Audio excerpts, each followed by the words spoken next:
Hi guys, my name is Sarah and today we're going to practice on how to solve equations for x by multiplying the LCD by each term. So here's our first problem. So we have 8 over x plus 5 minus 3 over x equals 5. So our first step is going to be to find the LCD. So if you didn't watch the previous video, I'll just go over it quickly. So we're going to find the LCD by looking from left to right at the denominators. So we have x plus 5 as one factor, or one denominator, and we have x. So these are going to be our LCD, lowest common denominators. So we have x plus 5 and we have x.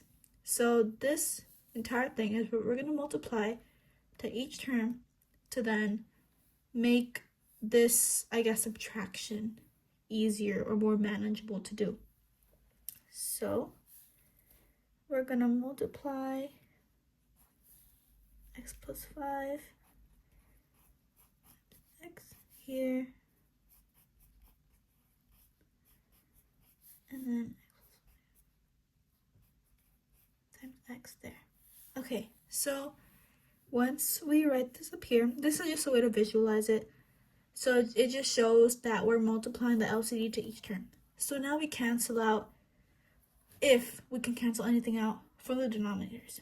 So here we have x plus 5, so we can cross these out, and now we're left with 8x.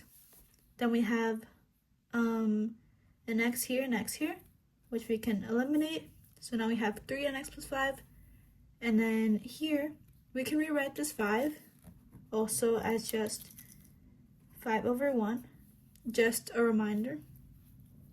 Here, there's nothing we can eliminate, so we're just going to keep it as this.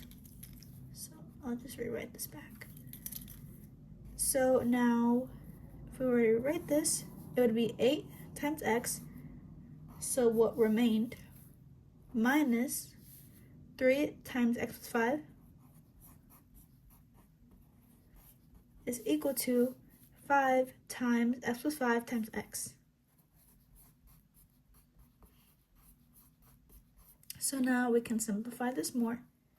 So this would be 8x, so we do negative 3 times x and negative 3 times 5. So that would be negative 3x and then negative 15 is equal to, we can do this first, so this would just be 5 times x squared plus 5x, because, x squared and then 5x. And then we can do this even more. Actually, yeah, so we do 8x minus 3x, which would give us 5x minus 15 equal to 5x squared plus 25x. So now we have this, right? Now on to our third step. Let me just rewrite this.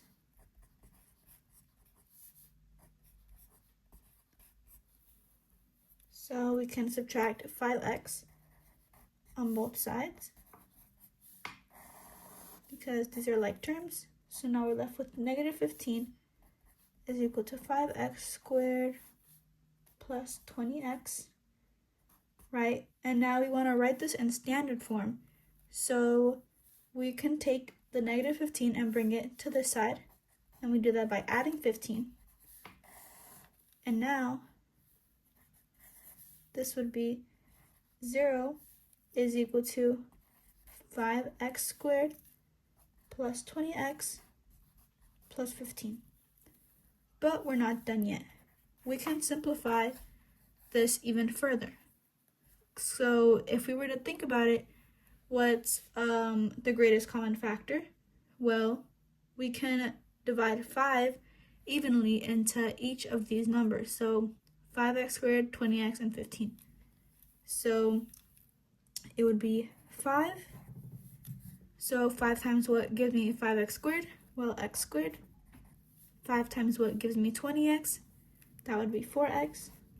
And 5 times what gives me 15? That would be 3. So now this is what we have. Well, we can factor this even more. so that we can find our x terms. So we can do the box method. I'll do this here. I have another video, by the way, on how to do this method if you are confused on how to do it.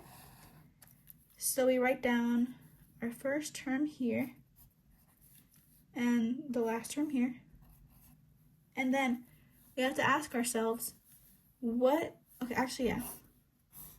have to do this x game or whatever it is. So this is also 1. So 1x squared times 3. This is 3x squared, right? And then we have 4x. So what factors of 3x squared add up to give me 4x? Well, that would be 1x, and 3x. Because 1 times 3 is 3, and then x times x is x squared. And 1x plus 3x gives me 4x. So then we would write those factors here. And then we can simply factor this further. So the greatest common factor here is x. So we'd write that there. And then here, what can I multiply by x to give me x squared? That would be x. And then here I would put 1 because 1 times x gives me 1x. And then what times x gives me 3x? That would be 3.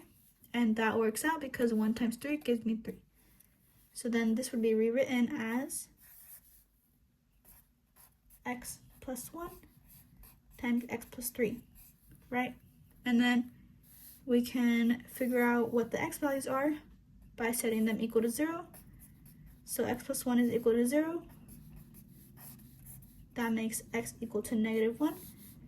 And we can do x plus 3 is equal to 0, minus 3 on both sides. And that gives us x is equal to -3. So these are your x values. You can also do this in your head if it's a small number like these.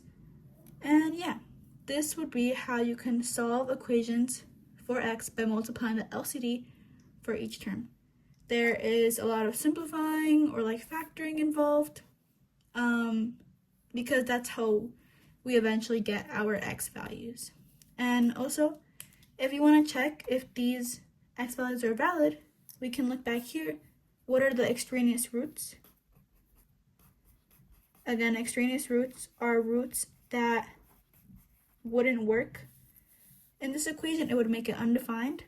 So, for example, one example would be 0, because we can't have 0 as a denominator. And then another extraneous root would be -5, because -5 plus 5 gives us 0, and that would make it undefined. And obviously, these two aren't here, so these check out.